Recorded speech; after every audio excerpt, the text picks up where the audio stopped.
झूठा टीचर कौन? लस्कॉफ। अभी तक नाम ऐसे नहीं आया है, वो तो पहले पढ़ा हुआ है इसलिए हम ये बात बता रहे हैं, अदरवाइज अभी तक नाम नहीं आया है उसका। Next he saw the pseudo teacher sit himself on a log. फिर वो क्या देखता है कि ये झूठा टीचर तो था जो अपने आप को शिक्षक बना रखा था या बोलता था अपने आप को, लकड़ी के एक टुकड़े पर बैठ जाता है, लॉग पर बैठ जाता है and become lost in thought, और खुद के विचारों में ही खो जाता है। With his red cheeks resting on his face, अपने दोनों हाथों के बीच में, मुट्ठी के बीच में ठुड्डी को रखकर। The woman flung down an axe at his feet. वो औरत, औरत मतलब ओल्गा, एक एक्स कुल्हाड़ी लेकर उसके पैरों के पास फेंकती है। स्पैट एंग्रीली, गुस्से में थूकती है वहीं पर। And judging from the expression of her lips, और उसके होठों के मूवमेंट से ये जज किया जा सकता था, ये अंदाजा लगाया जा सकता था कि वो कुछ ना कुछ ऐसा लग रहा था जैसे डांट रही हो। Began to scold him. The beggar irresolutely pulled, बिना मन से यानी बेमन से, अब फंस गया था वो काम के लिए हाँ कह के, वो फंस चुका था, इसलिए अब उसके पास ऑप्शन नहीं थे। वो क्या करता? तो लकड़ी का वो टुकड़ा निकाला, billet of wood towards him, set it up between his feet, अपने पैरों के बीच उसको एडजस्ट किया, फंसाया, and tapped it feebly with the axe, और एक्स से उस पर प्रहार किया। The billet wavered and fell down, वो छिटक गया, विलेट छिटक गया और गिर पड़ा। The beggar again pulled it to him, beggar ने फिर उसे अपनी ओर खींचा। Blew on his freezing hands, अपने फ्रीजिंग हैंड से, फ्रीजिंग हैंड पे ऐसा लगा था जैसे हाथ जम रहा हो ठंड की वजह से, तो फ्रीजिंग हैंड को फूंका उसने, and tapped it with his axe cautiously, और बहुत सुरक्षा पूर्वक, सुरक्षित अंदाज में उस एक्स से, कुल्हाड़ी से उस पर प्रहार किया। एज इफ आफ्रेड ऑफ, ऐसा करते हुए ये समझा जा सकता था जैसे कि वो डर रहा हो कि कहीं उसके ओवर शूज पर पड़ न जाए, वो लग न जाए वो, या उसकी उंगली न कट जाए। The stick of wood again fell to the ground, एक बार फिर से लकड़ी का वो टुकड़ा जो है वो नीचे गिर जाता है।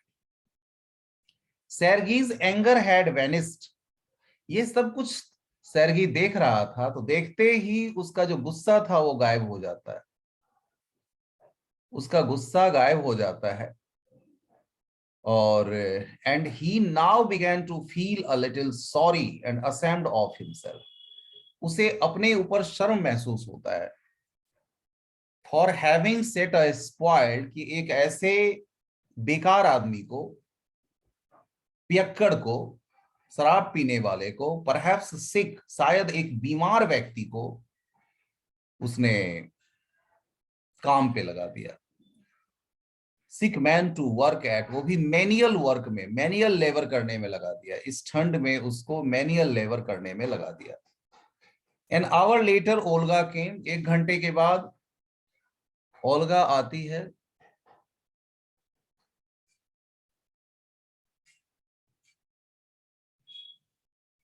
एक घंटे के बाद ओल्गा आती है। Came in and announced that the wood had all been chopped, और वो बताती, सेर्गी को बताती है कि सारी लकड़ियां काट ली गई हैं। गुड, अच्छा है। Give him half a rouble, उसे आधे रूबल दे दो। सेर्गी ने कहा आधे रूबल दे दो।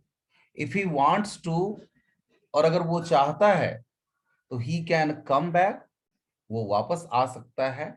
Come back and cut would on the first day of each month, और हर महीने के पहले दिन आकर वो लकड़ी काट सकता है। We can always find work for him, हम हमेशा उसके लिए काम खोज कर रखेंगे, हम हमेशा उसके लिए काम खोज कर रखेंगे।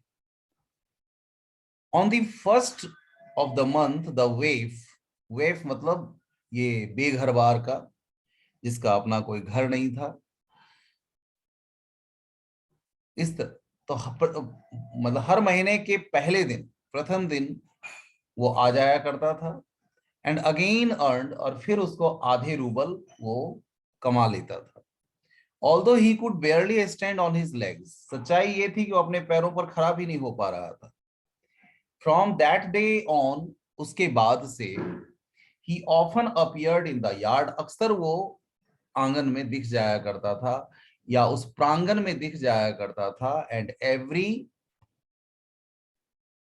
Time work was found for him, उसके लिए काम मिल जाते थे, उसके लिए कोई ना कोई काम की व्यवस्था हो ही जाती थी। नाउ ही वुड सॉवेल, अब उसे काम क्या कर रहा था वो? स्नो को सॉवेल करना, स्नो हटाना, वहां से स्नो को हटाने का काम कर रहा था वो।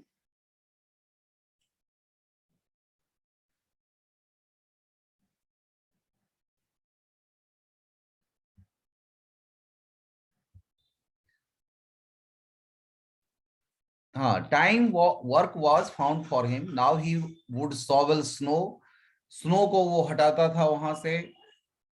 Now put the wood shed in order, wood shed को सही ढंग से सजा संवार के रखता था। Beat the dust out of rugs, rugs से डस्ट हटाता था, मैट्रेसेस से डस्ट हटाता था। एवरी टाइम ही रिसीव्ड, और कुछ ना कुछ उसको 20-25, 20 से 40 कॉपेक्स के बीच में उसको पैसे मिल जाया करते थे। ठीक है। And once even a pair of, और एक बार तो ओल्ड ट्राउजर्स भी मिल गए थे उसको, were sent out to him. When Sergei moved into another house, जब सेर्गेई दूसरे घर में जा रहे थे, शिफ्ट कर रहे थे, तो he hired him to help in the packing and hauling of the furniture. तो फर्नीचर वगैरह को जो पहुंचाना था एक जगह से दूसरे जगह, तो इस काम के लिए उसको रख लिया था, है ना, उसको भी रख लिया कि वो मदद करेगा। This time the वेफ was sober, gloomy and silent. इस समय में ये व्यक्ति, बेघरबार वाला व्यक्ति, बड़ा ही सौम्य विचारों से परिपूर्ण लग रहा था, दुखी दिख रहा था, चुपचाप सर था। होल्टिंग होता है। क्या क्या?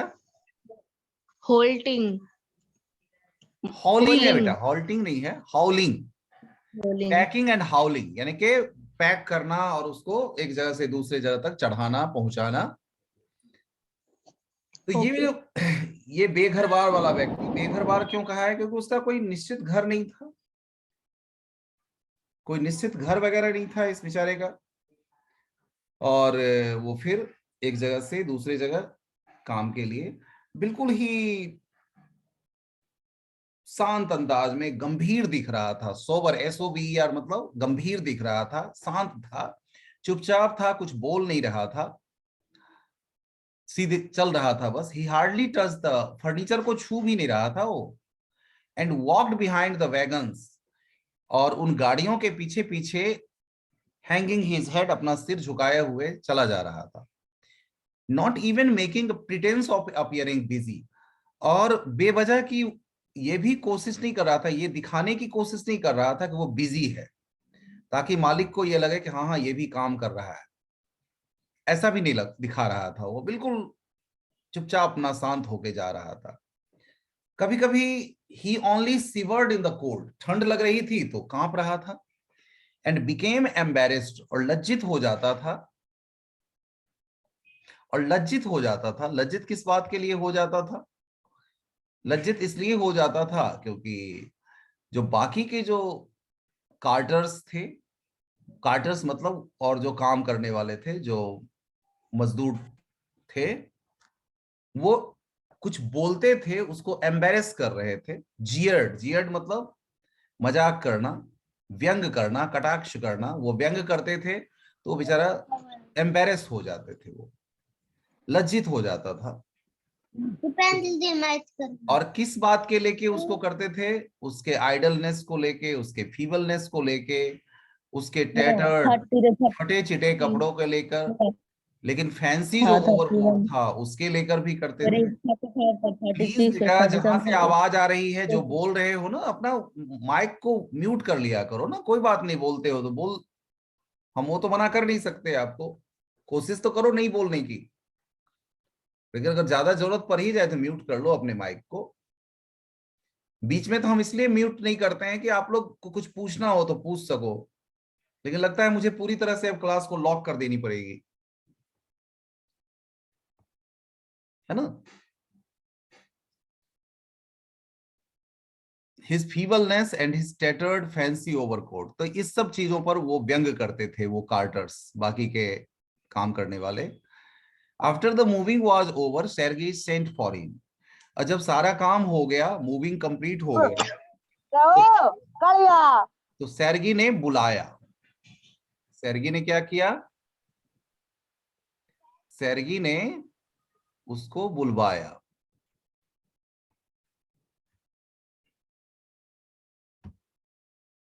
सेर्गी उसको बुलवाते हैं और कहते हैं कि well I am happy that my words have taken effect. उसने कहा कि देखो, मुझे खुशी है इस बात की कि मेरे शब्दों का तुम पर प्रभाव पड़ा है, तुम बातों को समझे हो। और ऐसा कहते हुए हैंडलिंग हिम ए रूबल, हाथ में एक रूबल दे दिया। Here's here is for your pains, ये तुम्हारे तकलीफ जो तुमने उठाया है, तुमने जो मेहनत किया है, उसके बदले में। I see you are sober, देखो तुम बहुत गंभीर दिख रहे हो। And have no objection to work, और काम करने में तुम्हें किसी प्रकार का की कोई मनाही नहीं है, ऑब्जेक्शन नहीं है। व्हाट इज योर नेम, तुम्हारा नाम क्या है? नाम बताया उसने, Lushkoff. Well Lushkoff, I can now offer you some other cleaner employment. देखो लस्कॉफ, मैं तुम्हें कुछ अलग तरह का साफ सुथरा जॉब देना चाहता हूं। कैन यू राइट, तुम लिख सकते हो क्या? उसने कहा हाँ, क्या I can. Then take this letter to a friend of mine, देखो ये लेटर मेरे एक दोस्त के लिए मैं लिख दे रहा हूं, कल चले जाओ लेकर ये। And you will be given some copying to do, तुम्हें कुछ करने का काम मिलेगा। वर्क हार्ड, खूब मेहनत करना। डोंट ड्रिंक, शराब मत पीना। एंड रिमेंबर, और याद रखना, what I have said to you, जो जो कुछ भी मैंने तुमको कहा उसको याद रखना। Goodbye. इस तरह से उनको विदा कर दिया। Pleased at having put a man on the right path, और बड़ी खुशी हो रही थी उसे अंदर से। अंदर से सेर्गेई को इस बात की खुशी हो रही थी कि एक ऐसे आदमी को, जिसका जीवन बहुत ही बेकार हो रहा था, ऐसे आदमी को उसने सही रास्ते पर लगा दिया। सही रास्ते पर ऐसे आदमी को लगा दिया। Lushkoff took the letter,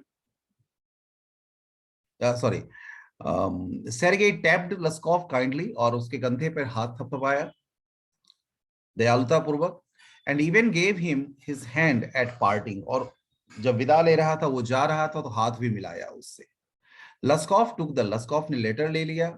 and from that day forth came no more to the yard, उसके बाद वो यार्ड में फिर कभी नहीं दिखा। यार्ड में फिर आगे, यानी कि उस प्रांगण में, सेर्गेई के प्रांगण में फिर कभी नहीं दिखा। लस्कॉफ टुक द, अब इस तरह से ये काम होते होते 2 साल बीत गए। अब 2 साल बीत चुके थे। 2 years went by, 2 साल बीत गए। Then one evening, as Sergei was standing at the ticket window of a theater, जैसा कि सेर्गेई थिएटर के टिकट विंडो पर खड़े थे, पेइंग फॉर हिज सीट, अपने सीट के लिए पे कर रहे थे, यानी पैसा दे रहे थे, सीट मतलब टिकट खरीद रहे थे, आप ये समझो। ही नोटिस्ड अ लिटिल मैन, उन्होंने देखा कि एक छोटे कद का आदमी उनकी बगल में खड़ा है, जो कोट कॉलर ऑफ करली फर, माने कि अच्छा है कि सभ्य सा दिख रहा था, करली फर का, कर्ली फर वाला कोट, कॉलर कॉलर वाला कोट पहने हुए था, और सील स्किन का कैप पहना हुआ था। This little individual timidly asked, और बड़े धीमे से, कम आवाज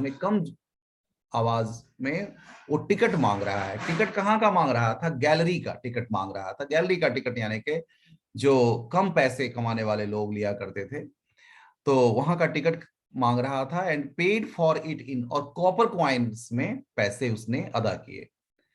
पहचान लिया, लस्कॉफ इज दैट यू, लस्कॉफ तुम हो, सेर्गेई जोर से चिल्लाते हुए बोले, recognising in the little man, उस छोटे कद के आदमी में अपने फॉर्मर वुड चॉपर को पहचानते हुए। हाउ आर यू, कैसे हो तुम, व्हाट आर यू डूइंग, कर क्या रहे हो तुम, how is everything with you, कैसा चल रहा है तुम्हारे साथ सब कुछ। कहा, all right, I am a notary now, मैं अब नोटरी का काम करता हूँ। कोर्ट में बैठते हैं ये नोटरी जो होते हैं, कोर्ट में बैठते हैं जहां जमीन जायदाद की खरीद बिक्री लिखा पढ़ी जो कहते हैं, एक दूसरे के नाम करना, पेपर वगैरह बनाना, ये काम होता है। तो ये यही लोग करते हैं, नोटरी करते हैं, सारा पेपर तैयार करना। तो मैं नोटरी का काम करता हूँ and M paid 35 rouble a month, rouble से मंथ, और मुझे अब 35 रूबल मिल जाते हैं। थैंक हेवन, धन्यवाद दिया सेर्गेई ने, भगवान को धन्यवाद दिया, ईश्वर को धन्यवाद दिया। दैट्स फाइन, बहुत अच्छा, I am delighted for your sake, देखो मैं तुमको तुम्हारे बारे में सोचकर बहुत खुशी हो रही है मुझे। I am very very glad Lushkoff, मैं बहुत खुश हूं लस्कॉफ। यू सी, देखो तुम, you are my godson in a sense, एक तरह से देखा जाए तो तुम मेरे गॉड सन हो। अब एक गॉड सन और गॉड फादर वाली जो कंसेप्ट है, ये क्या होती है, कोई किसी के लिए अच्छा करता है और वो सही रास्ते पर आ जाता है, उसका भला हो जाता है, तो जो अच्छा करता है वो व्यक्ति दूसरे के लिए गॉड फादर कहलाता है, और दूसरा जो है वो ऑब्वियसली जिसका भला होता है वो गॉड सन कहलाया। तो इस सेंस में सेर्गेई मानता है कि उसने कुछ अच्छा किया, तो वो इस सेंस में गॉड फादर हुआ, और वो लस्कॉफ क्या हुए, गॉड सन हुए। यहाँ एज की बात नहीं होती है, यहाँ कौन किसके लिए अच्छा करता है, कौन किसको राइट पाथ पर ले आता है, इससे फर्क पड़ता है। आई gave you a push along the right path, देखो मैंने तुमको सही रास्ते पर लगा दिया, यू नो, जानते हो तुम। Do you remember what a roasting I gave you, तुमको याद है ना मैंने तुम्हें कितना डांटा था। I nearly had you sinking in to the ground at my feet that day, उस दिन ऐसा लग रहा था जैसे मैंने तुमको बिल्कुल, मतलब बहुत ज्यादा डांटा, ऐसा लग रहा था जैसे तुम जमीन में धंस गए हो, जमीन में गिर गए हो, मतलब ये कि तुम्हारी बहुत बेइज्जती कर दी थी मैंने। थैंक यू ओल्ड मैन, धन्यवाद बूढ़े आदमी, for not forgetting my words, मेरे शब्द को नहीं भूलने के लिए। थैंक यू टू, वो भी धन्यवाद दिया, थैंक यू टू, लस्कॉफ ने भी कहा आपको भी धन्यवाद। If I hadn't come to you then I might still have been calling myself a teacher, अगर मैं आपके पास नहीं आता उस दिन, तो आज भी मैं अपने आप को या तो कहीं टीचर कह रहा होता या स्टूडेंट कह रहा होता, आज के दिन भी। Yes, by flying to your protection, आपका प्रभाव रहा मेरे ऊपर, आपने जो मेरे लिए किया, I dressed myself out of a pit, कि मैं उस भयानक गड्ढे से अपने आप को बाहर निकाल पाया। आई एम वेरी ग्लैड इंडीड, मैं बहुत खुश हूं वास्तव में। Thank you for your kind words and deeds, आपके दयालुता भरे हुए शब्द और कार्यों के लिए बहुत बहुत धन्यवाद। I am very grateful to you, आपके लिए तो मैं अनुग्रहित हूं ही, एंड टू योर कुक, और आपकी जो कुक थी उसके लिए भी, God bless that good and noble woman, उस भली महिला का ईश्वर भला करे। यू स्पोक फाइनली देन, आपने कितना अच्छा कहा था, and I shall be indebted to you to my dying day, और आपके उन शब्दों के लिए और कार्य के लिए तो मैं अंतिम दिन तक, मरते दम तक आपका आभारी रहूंगा। बट स्ट्रिक्टली स्पीकिंग, लेकिन अगर मैं सच बोलूं, it was your cook Olga who saved me, आपकी वो कुक ओल्गा है ना, वो उसने मुझे बचा लिया। हाउ इज दैट, अब ये समझ नहीं पा रहे थे, कहते हाउ इज दैट, ये कैसे हुआ, ये कैसे कह रहे हो तुम। When I used to come to your house, जब मैं आपके घर आया करता था ना लकड़ी काटने के लिए, she used to begin, वो कहना शुरू कर देती थी, oh you sot, अरे तुम पियक्कड़, oh you miserable creature, अरे वो दयनीय प्राणी जीव, तुम्हारे लिए कुछ भी नहीं है, बर्बादी के सिवा कुछ नहीं है तुम्हारे लिए। And then she would sit down opposite me, वो मेरे सामने बैठ जाती थी, एंड ग्रो सैड, उदास हो जाती थी, लुक इनटू माय फेस, मेरे चेहरे को देखने लगती थी, रोने लग जाती थी, ओ यू अनलकी मैन, अरे तुम दुर्भाग्यशाली व्यक्ति, there is no pleasure for you in this world, तुम्हारे लिए इस दुनिया में तो कोई खुशी है ही नहीं, and there will be none in the world to come, और आने वाली दुनिया में भी तुम्हारे लिए कोई खुशी नहीं होगी। यू ड्रंकर्ड, अरे ओ पियक्कड़, you will burn in hell, तुम ना नर्क में सड़ोगे, नर्क में जलोगे। ओ यू अनहैप्पी वन, अरे वो दयनीय प्राणी। And so she would carry, और इस तरह से वो कहती जाती थी, you know in that strain, उसी दुख में वो कहती जाती थी, I can't tell you how much misery she suffered, पता नहीं वो कितना दुख सही मेरे लिए। How many tears she shade for my सेक, मेरी भलाई के लिए पता नहीं उसने कितने आंसू बहाए। But the chief thing was, लेकिन सही बात तो ये थी कि she use to chop the wood for me, सच्ची बात यह है कि मेरे लिए वो लकड़ी काटा करती थी, लकड़ी भी मेरे लिए वही काटा करती थी।